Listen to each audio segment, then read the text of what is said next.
Praise the lord. Good morning. ప్రభువైన యేసుక్రీస్తు శుభనామంలో మీ అందరికీ వందనములు. చిన్న ప్రార్థనతో ఈరోజు దేవుని వాగ్దానాన్ని స్వతంత్రించుకుందామా? పరిశుద్ధుడైన మా తండ్రి, నీ ఘనమైన శ్రేష్టమైన నామాన్ని బట్టి మీకు వందనాలు చెల్లిస్తున్నాను ప్రభువా. ఉదయకాల సమయంలో నీ సన్నిధిలో ఉండడానికి మాకు ఇచ్చిన అవకాశమును బట్టి ప్రభువా మీకు స్తుతులు స్తోత్రాలు చెల్లిస్తూ ఉన్నాము తండ్రి. ఈ దినాన్ని నీతో ప్రారంభించడానికి, మా దినమును మీతో ముగించడానికి కృపనివ్వండి. మీ స్వరాన్ని వినిపింపచేయండి. మీ మాటలు మాకు తెలియచేయమని యేసు నామములో ప్రార్థిస్తున్నాము తండ్రి. ఆమేన్. ఈరోజు దేవుని వాగ్దానము కీర్తనల గ్రంథము 34వ అధ్యాయం 19వ వచనం. నీతిమంతునికి కలుగు ఆపదలు అనేకములు, వాటన్నిటిలో నుండి యెహోవా వారిని విడిపించును. Psalms chapter 34 verse 19. Many are the afflictions of the righteous, but the Lord delivereth him out of them all. దేవుడు ఇచ్చినటువంటి అద్భుతమైన వాగ్దానం మనందరి జీవితంలో నెరవేర్చబడును గాక. ఆమేన్. ఎవరు నీతిమంతులు అంటే యేసుక్రీస్తు ప్రభువారి రక్తములో తమ పాపాలు కడుక్కొని పరిశుద్ధులుగా మార్చబడిన ప్రతి ఒక్కరిని దేవుడు నీతిమంతులుగా తీర్చాడండి. మరి యేసు ప్రభుని నమ్ముకున్న తర్వాత నీతిమంతులుగా అయినటువంటి బిడ్డలకి కలిగే ఆపదలు అనేకములు. మరి దేవుడు నమ్ముకున్న తర్వాత చాలా కష్టాలు వస్తాయండి. మరి ఈ మార్గము చాలా సులువైన మార్గం అస్సలు కాదు. యేసుక్రీస్తు ప్రభుని నమ్ముకున్న తర్వాత మరి ఈ మార్గంలో పయనించటము, ఈ మార్గంలో వెళ్ళడం అనేది ఒక ముళ్ళుబాటనే చెప్పాలండి. ప్రతిరోజు కూడా ఏదో ఒకటి ఎదుర్కోవాల్సి వస్తుంది. ఆత్మీయ పోరాటము, శారీరకమైన పోరాటం, మానసికమైన పోరాటం. మరి అందులో కూడా పరిశుద్ధతని కాపాడుకొని ముందుకు సాగడం అనేది చాలా కష్టం. కాబట్టి మరి క్రైస్తవుడుగా ఉన్నందుకు దిగులు పడకూడదు. క్రైస్తవుడుగా ఉన్నందుకు కష్టాలు, దుఃఖము, బాధలు ఇవన్నీ వచ్చినప్పుడు వీటన్నిటి నుంచి విడిపించడానికి మనకి ఎవరున్నారు అనే విషయాన్ని దేవుడు మనతో బహుస్పష్టంగా మాట్లాడుతున్నాడు. వాటన్నిటిలో నుంచి ఎవరు మనల్ని విడిపిస్తారు అంటే దేవుడే మనల్ని విడిపిస్తాడు. ఎవరైనా కానీ మీతో యేసు ప్రభువుని నమ్ముకుంటే మీకు కష్టాలు రావు, మీరు చాలా హ్యాపీగా ఉంటారు, లేకపోతే మీకేం బాధలు ఉండవని చెప్పారంటే అసలు అది నిజమైనటువంటి దేవుడు బోధ కాదండి. ఎందుకంటే దేవుడే చెప్తున్నాడు కదా, మరి దేవుడి బిడ్డలకి కలిగేటువంటి ఆపదలు అనేకం ఉంటాయి, అయినా కూడా వాటన్నిటిలో నుంచి నేను కాపాడుతాను అని. మరి రోజు నీ జీవితంలో కూడా అనేకమైనటువంటి ఆపదలు, ఇబ్బందులు, కష్టాల గుండా నువ్వు వెళ్తున్నావేమో, అయితే వాటన్నిటిలో నుంచి దేవుడు విడిపిస్తానని ప్రామిస్ చేస్తున్నాడండి. నేను మంచిగా ఉన్నందుకు నాకు కష్టాలు వస్తున్నాయి, నేను మంచిగా ఉన్నందుకు నాకు ఇబ్బందులు కలుగుతున్నాయి అని చెప్పి చాలాసార్లు బాధపడుతూ ఉంటాం కదా. మంచి వాటికే ఎక్కువ దెబ్బలు అన్నట్లుగా, మరి ఫలాలు ఉండే చెట్టుకే రాళ్ళు ఎక్కువ అన్నట్లుగా, మరి దేవుడి బిడ్డలుగా అలాగే మంచివారుగా ఉండడాన్ని బట్టి కూడా అనేక సార్లు నిందలు, అవమానాలు, కష్టాలు, దుఃఖాలు ఎన్నో ఎదుర్కోవాల్సి వస్తుందండి. కానీ వాటన్నిటిలో కూడా దేవుడే మనతో ఉండి వాటిలో నుంచి మనల్ని బయటికి తీసుకొని వచ్చి మనల్ని గొప్పగా నిలబెడతాడండి.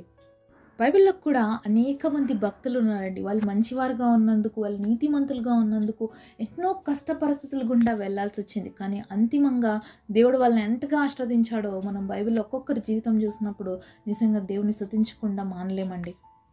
ఎందుకంటే ఎన్నిక లేని వారిని సైతం దేవుడు ఎంత గొప్పగా ఆశీర్వదించాడో, ఊహలకు అందనటువంటి ఉన్నతమైన స్థితిలోకి తీసుకువెళ్ళడమే కాదు కానీ వాళ్ళని బహుగా బ్లెస్ చేశాడు.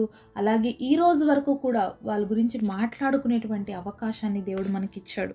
ఒకసారి మనం యెహోషువ గ్రంథము 3వ అధ్యాయము 15-16 వచనాలు చూద్దాము.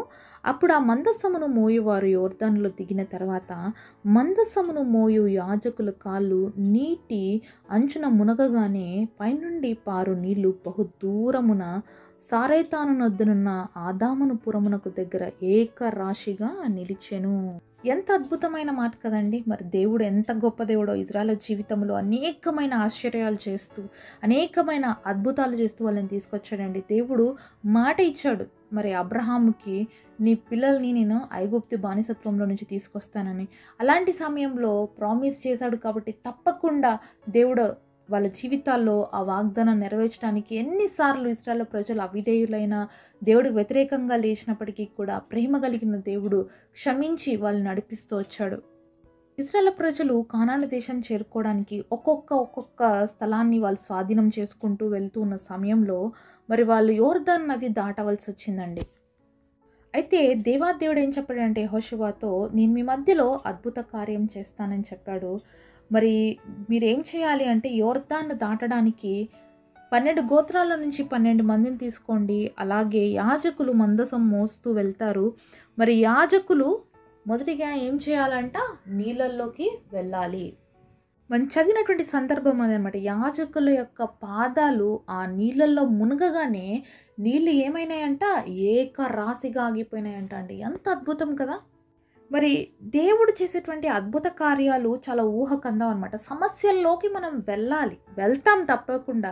అయితే ఆ సమస్యలో నుంచి తప్పించడానికి శక్తివంతుడు ఎవరు అంటే దేవుడు మాత్రమే. ఒకవేళ యాజకులు అమ్మో నదీ ప్రవాహం ఇంతుంది, మేము ఎలా మందసం మోసుకొని పోవాలా, మేము వెళ్ళలేము అని అన్నారనుకోండి, ఇంత గొప్ప అద్భుతం చూసేవాళ్ళ? అసలు అవ్వదు కదా.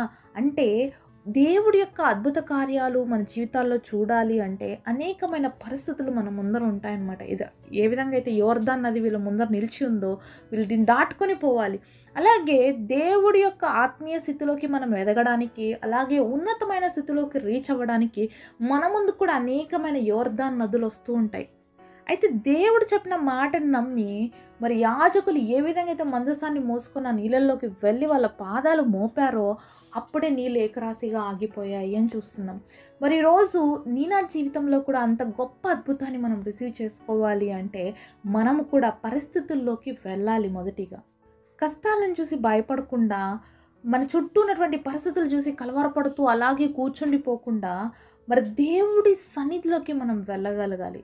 మరి మందసము దేవుడి సన్నిధికి సాదృశ్యంగా ఉంది కాబట్టి దేవుడి సన్నిధిని మనము కలిగి మనం అడుగులు ముందేసుకుంటూ వెళ్తే తప్ప మన జీవితంలో విజయాన్ని చూడలేమండి. దేవుడితో పాటు మనం అడుగులేయాలి. ఇక్కడ యాజకులు ఒక్కటే వెళ్ళారు అని రాయబడలేదు. దేవుడి మందసాన్ని మోసుకుంటూ ప్రజలందరికీ ముందుగా వీళ్ళు వెళ్ళి మరి ఆ యొక్క యోర్దాన్ నదిలో కాలు మోపారు. కాబట్టి మనం ఏదైనా ఆపద కష్టం మన జీవితంలో వస్తే మనం దేవుడితో పాటు వెళ్ళేవారిగా ఉండాలి. అలా వెళ్తేనే మన జీవితంలో అద్భుతాలు చూస్తామండి. ఇశ్రాయేల్ ప్రజలకు కూడా దేవుడు అబ్రహాంతో ప్రామిస్ చేశాడు, నేను తప్పకుండా వాళ్ళని కానాన్ ప్రాంతానికి చేరుస్తానని. కానీ కష్టాలు రాలేదా? ఇబ్బందులు పడలేదా అంటే, యుద్ధాలు జరగలేదా అంటే అన్నీ ఉన్నాయండి వాళ్ళ జీవితంలో.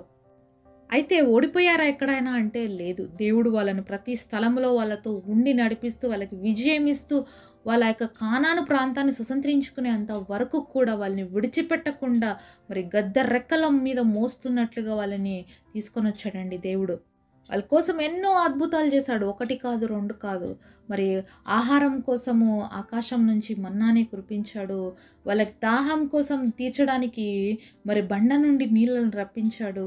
పగులు మేఘస్తంభాన్ని, రాత్రి అగ్నిస్తంభాన్ని ఉంచుతూ వచ్చాడు. ఇలా చెప్పుకుంటూ పోతే 1 కాదు 2 కాదు. వాళ్ళ జీవితంలో వాళ్ళకి ఏమైతే అవసరం ఉన్నాయో ప్రతిదీ కూడా సమయానికి తగినట్లుగా ఇస్తూ మరి వాళ్ళు నడిపిస్తూ వచ్చాడండి. అంతేకాదు వాళ్ళకి మాంసం తినాలనిపిస్తే పూరేలను కూడా పంపించాడు. అంటే వాళ్ళకు మార్గ మధ్యలో ఏమైతే అవసరం ఉన్నాయో, ఏమైతే కావాలో అన్నీ ఇస్తూ వచ్చాడు దేవుడు. ఈరోజు నీ ముందు కూడా ఏదైనా ఒక సవాలు ఉందేమో, ఏదైనా ఒక పరిస్థితి ఉందేమో. ఈ పరిస్థితిని నువ్వు దాటుకోవడానికి అనేకమైన ఆటంకాలు నీ జీవితంలో కూడా వస్తూనే ఉంటాయి. అయితే ఎవరున్నారు మనతో? దేవుడు ఉన్నాడు అన్న విషయాన్ని మర్చిపోకూడదు. ఈ ఒక్కొక్క పరిస్థితిని మనం దాటుతూ వెళ్తున్నప్పుడు మన జీవితంలో ఒక గొప్ప అద్భుతాన్ని మనం చూడబోతున్నాం. ఏ విధంగా అయితే ఇశ్రాయేలు ప్రజలు తమ జీవితాల్లో గొప్ప అద్భుతాలు చూసారో అలాగే మన జీవితంలో మనం కూడా గొప్ప అద్భుతాలు చూడబోతున్నాం అన్న విషయాన్ని ఎప్పుడు కూడా మనం గుర్తుపెట్టుకోవాలండి. అనేక సార్లు కృంగిపోయే పరిస్థితులు వస్తాయండి. ముందుకు సాగకుండా అనేకమైన ఆటంకాలు వస్తాయి. ఆత్మీయ జీవితంలో ప్రతిరోజు పోరాటమే అని చెప్పుకున్నాం కదా. మరి ఇలాంటివి ఎన్నో మన జీవితాల్లో వస్తూనే ఉంటాయి, మనల్ని ఇబ్బంది పడుతూనే ఉంటాయి. అయినప్పటికీ కూడా ఈ ఆపదలన్నిటిలో నుంచి కూడా దేవుడే మనల్ని విడిపిస్తాడు. దేవుడే మనతో ఉండి నడిపిస్తాడు.